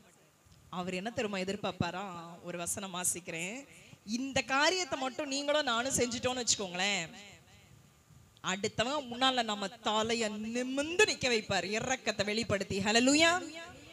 என்ன செஞ்சாரா ஒருத்தர்? நெகேமியா 1ஆம் அதிகாரம் கடைசி வசனத்தை நான் உங்களுக்காக வாசிக்கிறேன். நல்லா கவனிங்க. ஆண்டவரே, உமது அடியானாகிய இந்த நெகேமியாவின் ஜெபத்தையும் உமக்கு பயப்பட வேண்டும் என்று விரும்புகிற உமது அடியானுடைய ஜெபத்தையும் உம்முடைய செவிகள் கவனித்திருப்பதாக.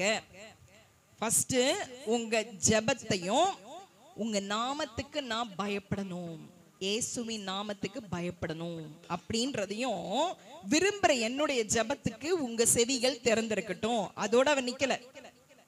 கவனிங்க கவனிங்க. இன்றைக்கு உமது அடியானுக்கு காரியத்தை கைகூட வர பண்ணி, இன்னைக்கு டேட் எத்தனை? 2ஆம் தேதி 3ஆம் மாசம் 25ஆம் வருஷத்துல நான் ஏதோ ஒரு காரியத்துக்காக இந்த கர்த்தருடைய சபை, தேவன் நம்மோடு இருக்கிறார். God is with us church. தேவன் நம்மோடு இருக்கிறார் சபைக்கு வந்திருக்கிற எனக்கு இன்றைக்கு இந்த காரியத்தை எனக்கு கைகூட வர பண்ணி, இந்த மனுஷனுக்கு முன்பாக எனக்கு இரக்கம் கிடைக்க பண்ணி அருளும் என்று சொல்லி பிரார்த்தித்தேன். என்ன சொல்லி ஜெபிச்சானா நெகேமியா? நல்லா கவனிங்க.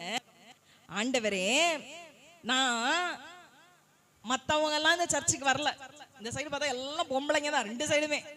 என் வீட்டுக்காரு வரல, நிறைய பேர் வரல. ஆனா நான் இங்க வந்திருக்கேன். நான் வெட்கப்பட்டு போயிடக்கூடாது. இந்த எல்லா மனுஷருக்கு முன்பாகவும் வசனம் சொல்லுகிறது, இந்த மனுஷருக்கு முன்பாக எனக்கு இரக்கம் கிடைக்க பண்ணும் என்று சொல்லி பிரார்த்தித்தான். பிரார்த்தனை பண்றதுன்னா என்னது? தூங்கிட்டாங்க நிறைய பேர். பிரார்த்தனை பண்றீங்களா சிஸ்டர்? வேணாம், கண்ணை திறந்தே உட்கார்ந்துருக்கோம். வீட்டுல போய் பிரார்த்தனை பண்ணலாம். சரி, அவங்க ஒரு சிஸ்டர் நல்லா பிரார்த்தனை பண்றாங்க. சரி, இப்ப இங்க கவனிங்க. இப்போ இவன் யார்? இது பிரார்த்தனை யாரோட பிரார்த்தனை? இது நெகேமியா. சொல்லுங்க. இந்த நெகேமியான்றவர் ஒரு பிரார்த்தனை பண்றாரு. என்ன தெரியுமா பிரார்த்தனை பண்றாரு? எனக்கு நான் ஒரு விஷயம் ட்ரை பண்ணிட்டு இருக்கேன், அந்த விஷயத்துக்கு எனக்கு இரக்கம் கிடைக்கணும். அது கிடைச்சதுன்னா மத்த எல்லாரும் முன்னாலையும் நான் தலை நிமிர்ந்து நிக்கலாம் ஆண்டவரேன்னு சொல்லி ஜெபிக்கிறார். அப்போ இந்த இடத்துல என் கண்ணு என் ஆண்டவருடைய, அவர் என்ன சொல்லுகிறார்? எனக்கு இரக்கம் கிடைக்கும் வரைக்கும் என்னுடைய கண்கள் என் நேசருடைய கண்ணை பார்த்துட்டே இருக்கணும். எது வரைக்கும்? ஏதோ ஒரு நாள் கேட்டுட்டு விட்டுறக்கூடாது, 2 நாள் கேட்டுட்டு விட்டுறக்கூடாது, இன்னைக்கு ஒரே நாள் கேட்டுட்டு விட்டுறக்கூடாது. எந்த காரியத்துக்கு நான் ஜெபிக்கிறேனோ, எந்த காரியத்தை எனக்கு இரக்கம் வெளிப்படணுமோ அது வரைக்கும் நான் ஜெபிச்சு ஜெயிச்சுதான் என் கல்லறைக்குள்ள நான் போனுங்க. ஹல்லேலூயா. அதுக்கு முன்னால நான் பெட்டி ரெடி பண்ணி வச்சா கூட உள்ள போக மாட்டேன். நான் பெட்டி ரெடி பண்ணி வச்சா கூட அவ்வளவு பிடிவாதமா ஜெபிக்கணும். இதுக்கு ஜெபம் மட்டும்தான். இவன் ஜெபிச்சதுனால என்ன தெரியுமாங்க நடந்துச்சு? சூப்பரா நடந்துச்சு காரியம். இவன் எதுக்காக தெரியுமாங்க இவ்வளவு ஜெபம் இதெல்லாம்? ஒரு நியூஸ் கேள்விப்படுறான். என் ஊர்ல, நான் இருந்த ஊர்ல சுத்தி சர்ச்சை சுத்தி இருந்த காம்பவுண்ட் வால், சர்ச்சை அதை சுத்தி இருக்கிறது எல்லாத்தையும் இடிச்சிட்டாங்க. அடுத்ததுல இருந்து அப்படியே வரும் அந்த கதை. எல்லாத்தையும் இடிச்சிட்டாங்க. இப்போ ஒருத்தன் வந்து இவனுக்கு நியூஸ் கொடுக்குறான். இவன் யாரா இருக்கிறான்னா ஒரு ராஜா வீட்டுல வேலை பார்த்துட்டு இருக்கான், பானபாத்திரக்காரன். திடீர்னு ஒரு நாள் கொண்டு போய் கொடுக்குறாரு. ஐயா ஐயா நீங்க சாப்பிடுங்க அப்படின்னு சொல்லி கொடுக்கும்போது இவரோட இவரோட முகம் வந்து கொஞ்சம் வித்தியாசமா இருந்துச்சு. அப்போ உடனே இந்த ராஜா கேட்கிறாரு, ஐயா என்னையா என்னடா நெகேமியா உன் மூஞ்சி கொஞ்சம் வித்தியாசமா இருக்கே. அப்ப நெகேமியா சொல்றான், என் ஊர்ல அந்த கோயிலை சுத்தி இருந்ததான எல்லாத்தையும் இடிச்சு உடச்சிட்டாங்கய்யா, நான் போய் அதை போய் கட்டணும்யா, என்ன பண்றதுன்னே தெரியலையா. இப்போ இந்த ராஜாக்கு இது முக்கியமான வேலை. இத்தனை வருஷமா விசுவாசத்தோட இந்த நெகேமியா செஞ்சிட்டு இருக்கான். ராஜாக்கு எப்படி இருக்கும்? திடீர்னு இவன் லீவு கேட்டு ஊருக்கு போறான் அப்படின்னா அந்த இடத்துல நம்பி வேற ஒருத்தனை வைக்கும் போது அவனே வேஷம் கொடுத்துட்டானா செய்வாங்களா செய்ய மாட்டாங்களா சொல்லுங்க. இப்போ இந்த இடத்துல நெகேமியா அவங்க வீட்டுக்காரமா பக்கத்துல இருந்தாங்களாம், பார்த்தாராம். வசனம் சொல்லுது, நான் சொல்ல. உடனே 2 பேரும் சேர்ந்து முடிவு எடுத்து போயிட்டு வான்னு அனுப்பிட்டாங்க. இதுதான் ஃபர்ஸ்ட் இறக்கம் நெகேமியாக்கு வெளிப்பட்டது. பெர்மிஷன் டு கோ, எஸ் கோ. சில வேளை நம்மளே வேலை ஸ்தலத்துல இருக்கும் போது போய் லீவு கேட்கும் போது என்ன சொல்லுவாங்க, உன்னை நம்பி தானே இவ்வளோ இருக்குது, திடீர்னு வந்து கொடுப்போம் மாட்டாங்களா? அப்ப கூட நம்ம என்ன பண்ணணும், நெகேமியா மாதிரி பிராக்டிஸ் பண்ணுங்க, ஜெபிச்சுட்டு போங்க. ஆண்டவரே எனக்கு இந்த மாதிரி லீவ் வேணும், நான் கேட்க போறேன் சொல்லிட்டு ஜெபிச்சுட்டு போங்க. இதுதான் நெகேமியா செய்தார். நல்லா கவனிங்க. போய் பெர்மிஷன் கிடைச்சிருச்சு. இப்போ அலங்கத்தை போய் கட்டலாம்னு சொல்லிட்டு ரெடி பண்ணி எல்லாம் ரெடி பண்றாங்க. அலங்கம்னா இந்த மாதிரி செவருன்னு வச்சுக்கோங்களேன். ஆளுங்களெல்லாம் கூப்பிடுறாரு, வாங்கயா கட்டலாம் அப்படின்னு சொல்லிட்டு எல்லாரையும் கூப்பிட்டாரு. நல்லா கவனிங்க, நல்லா கவனிங்க. நம்மளும் சில வேலைய நம்ம குடும்பத்தை நடத்தும் போது, இல்லைன்னா நம்ம வேலை செய்யற இடத்துல, இல்ல நம்மளால ஏதோ ஒரு சர்ச்சில் ஒரு ஊழியத்தை செய்யும் போது நம்ம நினைப்போம், ஒரு 5 பேரை கூப்பிட்டு, பாஸ்டர்மா நான் இன்னைக்கு எங்க வீட்டுல வந்து ஒரு ஜெப கூட்டம் வைக்கலான்னு இருக்கிறேன் அப்படின்னு சொல்லிட்டு ரொம்ப உற்சாகமா நீங்க செய்வீங்க. இப்படி எல்லாம் நம்ம செய்யும் போது 2 பேர் எழுந்திருப்பாங்க, ஒரு 3 பேர் பின்னால எழுந்திருப்பாங்க. இதுதான் இவர் சொல்றாரு. நம்ம குடும்பத்துல கூட இருப்பாங்க இந்த மாதிரி. அவர் சொல்றாரு, இந்த 4ஆம் அதிகாரத்துல இருக்கு. அப்பொழுது தொபியா என்ன சொல்றானா, ஒருத்தன் சொல்றான், அவங்க கட்டட்டும், கட்டினா என்ன, ஒரு நரி ஏறி போச்சுன்னா கூட அந்த சுத்தி இருக்கிற செவரெல்லாம் என்ன பண்ணிடும், இடிஞ்சு விழுந்துரும். எங்க ராஜா கிட்ட இருந்து பெர்மிஷன் வாங்கிட்டான், இரக்கம் கிடைச்சிருச்சு. இந்த ஊருக்கும் வந்துட்டான், பில்டிங்கை கட்டவும் தொடங்கிட்டான். இப்போ இவனுடைய சத்ருக்கள் எல்லாம் என்ன சொல்றாங்களா, இவன் கட்டட்டும், ஆஃப்டர் ஆல் ஒரு நரி மேல ஏறி போச்சுன்னா கூட அந்த செவுரு என்ன ஆயிடும் சொல்லுங்கம்மா, இடிஞ்சு விழுந்துரும். நரி எப்படி இருக்கும், யானை மாதிரி இருக்குமா, கிட்டத்தட்ட நாய் மாதிரிதான் இருக்கும். சத்தம் மட்டும் லொல்லொல்னு கத்தும், அது ஊன்னு கத்தும். இவ்வளவுதான் வித்தியாசம். நரிக்கும் நாய்க்கும் மூஞ்செல்லாம் ஒரே மாதிரிதான் இருக்கும். இப்போ நம்ம ஊர்ல இந்த நாய் ஒரு செவரு மேல ஏறி போது உடஞ்சிருந்து சொன்னா, கட்டிட்டு இருக்கும் போது பாஸ்டர் வந்து இப்ப சுத்தி காம்பவுண்ட் செவர் போடுறாங்க. எதிர் வீட்டுக்காரங்க பக்கத்து வீட்டுக்காரங்க எல்லாம் பார்த்துட்டு, கட்டட்டும் கட்டட்டும், 2 நாய் மேல ஏத்தி விடலாம், இடிஞ்சு விழுந்துரும் அப்படின்னு சொன்னா பாஸ்டருக்கு எப்படி இருக்கும், கேட்கிற நமக்கு எப்படி இருக்கும், வருமா வராதா, சுள்ளுன்னு வரும். எப்படி வரும், வருமா வராதா கோவம் வரும். இவனுக்கும் அந்த வேதனை எல்லாம் இருந்துச்சு. ஆனா நம்ம ஆண்டவரை நம்பி இந்த காரியத்தை செய்யும் போது அவங்க கிட்ட போய் சண்டை போடுவோம்னு சொல்லுங்கம்மா, என்ன செய்வோம், தேவ சமூகத்துல போய் அழுவோம். அப்படித்தானே சொல்லுங்களேன், அப்படித்தானே செய்வோம். எதிரி ஏதாவது நமக்கு எதிராக எழும்பும் போது ஆண்டவர் நமக்கு சொல்லி கொடுத்துருக்கிறது என்ன, சண்டை போடக்கூடாது, அவங்களுக்காக ஜெபிக்கணும். இததான் அவன் செஞ்சாங்க. ஏன் தெரியுமா, அவன் ஜெப வீரன். இந்த விஷயத்தை கேள்விப்பட்ட உடனே வசனம் சொல்லுகிறது, அவன் எப்படி ஜெபிச்சானான் தெரியுமா, 1ஆம் அதிகாரம் 4ஆம் வசனம். அவன் அழுது துக்கித்து உபவாசித்து மன்றாடி, இப்படிலாம் ஜெபிக்கிறவன், உபவாசிக்கிறவன், துக்கப்படுறவன், இருதயம் உடையும், மன்றாடி கெஞ்சி பிரார்த்திக்கிறான், இப்படியெல்லாம் ஜெபிக்கிறவன் தாங்க அந்த நெகேமியா. ஆனா இப்ப கேள்விப்படுறான், ஏய் கட்டு, பர்மிஷன் வாங்கிட்டு வந்தல உன் ஊர்ல இருந்து எங்க ஊருக்கே வந்துட்டியா, நீ கட்டுறல, ஒரு நரி கூட ஏறாதுன்னு சொல்லி. ஆனாலும் அவன் வேலை எத்தனை நாள்ல முடிச்சான், யாராவது சொல்லுங்க, எத்தனை நாள்ல கட்டி முடிச்சான்? வாசிங்க, 6ஆம் அதிகாரம் 15ஆம் வசனம். அந்த செவரை எத்தனை நாள்ல முடிச்சானா, 52 நாள்ல கட்டி முடிச்சிட்டாங்க. Not even 2 months. பெரிய இடம், 52 நாள்ல கட்டி முடிச்சிட்டானா. ஆனா கட்டி முடிச்சுட்டு அவன் என்ன தெரியுமா செஞ்சானா, இதை நீங்க ஃப்ரீயா இருக்கும்போது தயவுசெய்து இதெல்லாம் வீட்டுல உட்காந்து நெகேமியாலாம் நல்லா படிங்க, நல்லா இன்ட்ரெஸ்டா இருக்கும். அந்த இடத்துல அவன் சொல்லுகிறான், இந்த காரியத்தை நான் எல்லாம் செஞ்சு முடிச்சுட்டு அதே மதில் மேல என்ன பண்ணாங்களாம், ஜனங்கள் அவங்க வாத்தியத்தெல்லாம் ஊதி, இந்த நெகேமியா கிட்ட இருக்கிற கூட்டமே ஜனங்கள் அது மேல ஏறி ஊர்வலம் போனாங்களாம். ஹல்லேலூயா, ஹல்லேலூயா, நல்ல சத்தமா சொல்லுங்க ஹல்லேலூயா. இப்போ நீங்க சொல்லுங்க பார்க்கலாம், கர்த்தர் பகைஞர் எல்லாரும் முன்னாலையும் யார் இப்ப வெட்கப்பட்டது? ஏமா நல்லா கவனிங்க, திருப்பியும் சொல்றேன். செவுரு மேல நிறைய ஏற முடியாதுன்னு சொன்ன ஆட்கள் முன்னால இன்னைக்கு இந்த சபை கூட்டம் மாதிரி இந்த மாதிரி இருக்கிற ஜனங்கள் எல்லாரையும் கையில ஒரு எக்காலத்தை கொடுத்துட்டு அந்த செவுரு மேலேயே ஏறி நடக்க விடுறாரு. அப்ப செவுரு ஒத்தக்கல் செவரா இருந்திருக்குமா? ஆளுங்க நடக்கிற அளவுக்கு அவ்வளோ பெரிய செவரா போட்டிருக்கிறாரு. இது மேல ஜனங்கள் என்ன செஞ்சாங்களா, எக்காலம் ஊதி பாடிக்கிட்டே துதிச்சுக்கிட்டே போனாங்கன்னு வசனம் சொல்லுது. இப்ப கடைசி வசனத்தை வாசிக்கிறேன், நெகேமியா 6:16. எங்கள் பகைஞர் எல்லாரும் அந்த சத்தத்தை கேட்டபோது, எங்கள் சுற்றுப்புறராகிய புறஜாதிகள் அனைவரும் கண்டபோது, பாக்குறாங்க, மிகவும் இந்த கிரியை எங்கள் தேவனால் கை கூடி வந்தது என்று அறிந்து கொண்டார்கள். ஹல்லேலூயா. தேவனோட இரக்கம் நம்ம மேல வெளிப்படும் போது அவங்க கண்ணால பாக்குறது இது நடக்காதுன்னு சொல்லி உங்க வாழ்க்கையில சில காரியத்தை நினைச்சிருப்பாங்க. ஏன் நம்மளே கூட அப்படி நினைச்சிருப்போம். ஆனால் சத்ரு பார்க்கும்போது நரி என்ன ஏறுறது, ஜனங்களே ஏறி நடக்கிற அளவுக்கு பெருசு ஸ்ட்ராங்கா கர்த்தர் பண்ண உதவி செய்வார். ஹல்லேலூயா, ஹல்லேலூயா. இப்ப இந்த சத்ருக்கள்லாம் பார்த்துட்டு ஒரு சாட்சி கொடுப்பாங்களே, என்ன தெரியுமா சாட்சி? என்ன சொல்லுவாங்க, இது ஏதோ ஒரு மேஜிக் நடந்திருக்கு. அப்போ நாங்கெல்லாம் ஆண்டவர் முன்னால வந்து சாட்சி சொல்லுவோம். என்ன சொல்லுவோம்? இந்த காரியம் கர்த்தரே கைக்கூடி வர பண்ணினார், இந்த காரியம் கர்த்தரால் வந்தது, கர்த்தருடைய இரக்கம் என் வாழ்க்கையில வெளிப்பட்டுச்சு, இவ்வளோ எத்தனையோ மாசம் நடக்க வேண்டிய காரியத்தை ஆண்டவர் சீக்கிரமா முடிக்க செய்தார். ஹல்லேலூயா.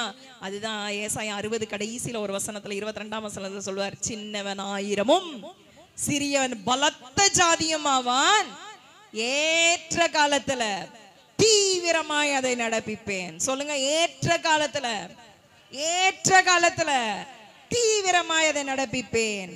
சீக்கிரத்துல செஞ்சு முடிப்பார். அவருடைய இரக்கம் வெளிப்படணும். நெகேமியா வாழ்க்கையில வெளிப்பட்ட அதே இரக்கம் என் வாழ்க்கையில வெளிப்படும். சொல்லுங்க, என் வாழ்க்கையில இரக்கம் வெளிப்படும். நெகேமியாவின் தேவன், நெகேமியாவின் தேவன். அப்ப முதல்ல என் கண்ணு ஆண்டவருடைய கண்ணோட பார்க்கும் போது என்ன கிடைக்கும்? எலியாவின் தேவன், எலியாவின் தேவன். இரண்டாவது என்னுடைய கண் ஆண்டவரை பார்க்கும் போது என்ன கிடைக்கும்? உதவி கிடைக்கும். என்ன கிடைக்கும்? ரூத்தோட தேவன். ரூத்துக்கு பெரிய பெரிய உதவி எல்லாம் கிடைச்சது, ஒண்ணுமே இல்ல. ஆஃப்டர் ஆல் எல்லாத்தையும் விட்டுட்டு வந்த ரூத்தையும் ஆண்டவர் அதிசயமா நடத்தினார். அதே உதவி ஆண்டவர் நமக்கும் செய்ய வல்லமை உள்ள தேவன். மூன்றாவது என்னுடைய கண்ணும் என்னுடைய நேசரின் கண்ணும் பார்க்கும்போது என்ன கிடைக்கும்? இரக்கம் வெளிப்பட்டுட்டே இருக்கும். சாத்தியமே இல்லைன்ற காரியமோ ஈஸியா ஆண்டவர் முடிச்சு கொடுத்துருவாரு. ஹல்லேலூயா. இரக்கம் வெளிப்படும். நெகேமியாவின் தேவன் போச்சு, தூங்கிட்டீங்க. நெகேமியாவின் தேவன். இப்ப விசுவாசத்தோட ஃபர்ஸ்ட் நான் சொன்ன வசனத்தை திரும்பியும் சொல்றேன்.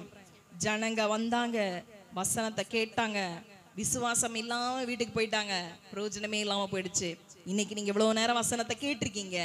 3 விஷயத்தை ஆண்டவர் உங்ககிட்ட தெளிவுபடுத்தி இருக்கிறாரு. ஆனா ஒரே ஒரு காரியம் தான், 3 விஷயத்துல ஒரே காரியம் தான் காமனான காரியம். என்ன? என் கண்ணும் என் நேசருடைய கண்ணும் இணைந்தே இருக்க வேண்டும், இணைந்தே இருக்க வேண்டும். வேற யாரையும் நான் இன்னையில இருந்து பார்க்க மாட்டேன். என் நேசரை மட்டும் நான் பார்த்துட்டே இருக்க போறேன். நான் பார்த்துட்டே இருந்தேனா ஆலோசனை வெளிப்படும். எலியாவுக்கு ஆலோசனை வெளிப்பட்டது போல எனக்கும் என் வாழ்க்கையில இதை செய்யாத ஆண்டவர் சொல்லி கொடுப்பார். இரண்டாவது, ரூத்துக்கு நிறைவான பலன். கொஞ்ச நெஞ்சொல்ல, செட்டைக்குள்ள போய் ஒளிஞ்சுக்கிட்டா, அவ ஜெப அறைக்குள்ள போய் ஒளிஞ்சுக்கிட்டா, நிறைவான பலன் வந்தது. மூன்றாவது, நெகேமியாவை போல பிரார்த்தனை நான் நேரெடுப்பேன், உபவாசிப்பேன், துக்கிப்பேன், கெஞ்சுவேன், மன்றாடுவேன், எல்லா வெக்கத்தையும் விட்டு எனக்கு என்னெல்லாம் சொல்லணுமோ தேவனுடைய பாதத்துல விழுந்து கிடந்து சொல்லுவேன். எந்த மனுஷனையும் நான் பார்க்க மாட்டேன். நீங்க தீர்மானம் எடுப்பீர்களானால் தேவனுடைய இரக்கம் உங்க வாழ்க்கையில வெளிப்படும் போது சுற்றி இருக்கிறவர்களுடைய கண்கள் உங்களை பார்க்கும். அப்ப அவங்க சொல்லுவாங்க, இவளோட கர்த்தர் இருக்கிறார், இவளோட கர்த்தர் இருக்கிறார், இந்த காரியத்தை கர்த்தர் செய்தார், இது ஒரு அதிசயம், இது ஒரு பெரிய அதிசயம் நம்ம வாழ்க்கையில் நடந்ததுன்னு சொல்லி கர்த்தரே சொல்லுவார். நெகேமியாக்கு எப்படி 52 நாள்ல ஒரு காரியத்தை முடிச்சு சாதிக்க முடிச்சதோ அதே சாதனையை உங்களுடைய வாழ்க்கையிலும் என்னோட வாழ்க்கையிலும் என் தேவனாகிய கர்த்தரால செய்ய முடியும். ஒரு நிமிஷம் எல்லாரும் எழுந்திருச்சு நிற்போமா? ஒரு நிமிஷம் எல்லாரும் எழும்பி நிற்பீங்களா?